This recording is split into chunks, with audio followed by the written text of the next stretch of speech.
Today's Tanya, as you can see, we're walking on the road here, is a very, very, very, perhaps one of the most important ideas in life.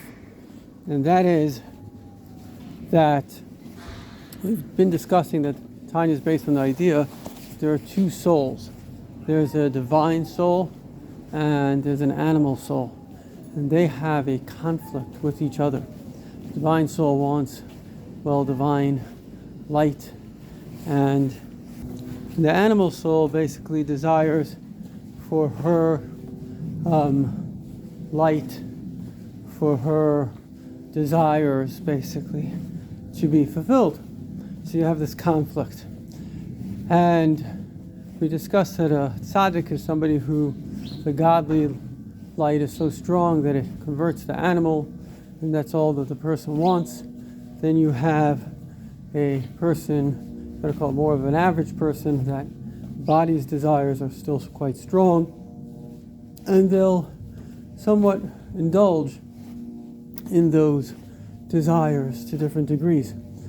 But then you have, you want to call it the righteous person, the Beinoni, individual who's capable of self-discipline, of making sure his thoughts are positive, his speech is positive, his actions are positive. This is truly a godly person. Now, this person is different to the tzaddik. The tzaddik, his whole being is godly. Even the animals turn godly. But the average person, or if you want to call it the potential of the average person, is that our mind can always control ourselves. And this is a very important point, because societies, what happens to societies, they say that bad times make good people or strong people, and strong people or good people make good times.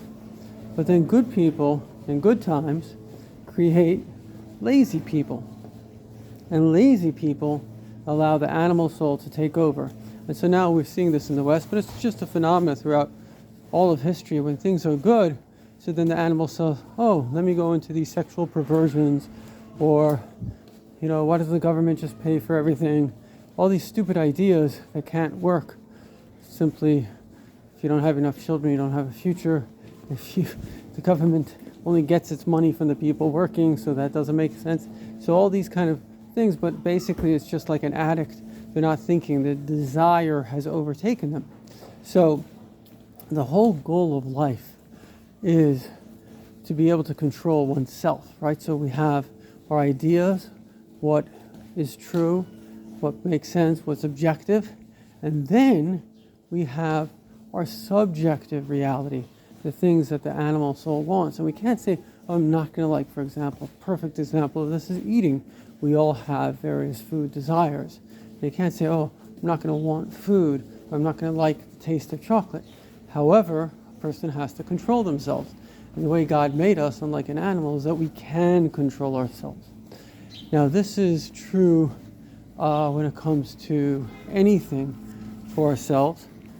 Now, this is true when it comes to physical things, but it's even more true when it comes to spiritual things.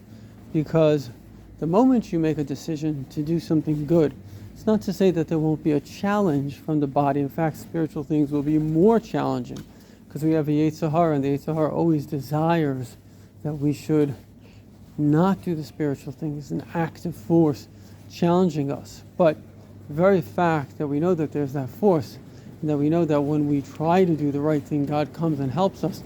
So therefore, even if I made a decision to diet, I do have the capacity.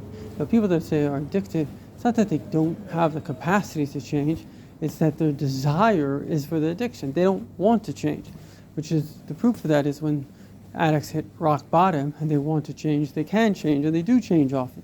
So it's the question of which desire is stronger, the desire for the drug or the desire for the change. And when it comes to spiritual things, let's say waking up, going to shul, doing extra good, a person certainly has the ability to do this. L'chaim v'lebracha.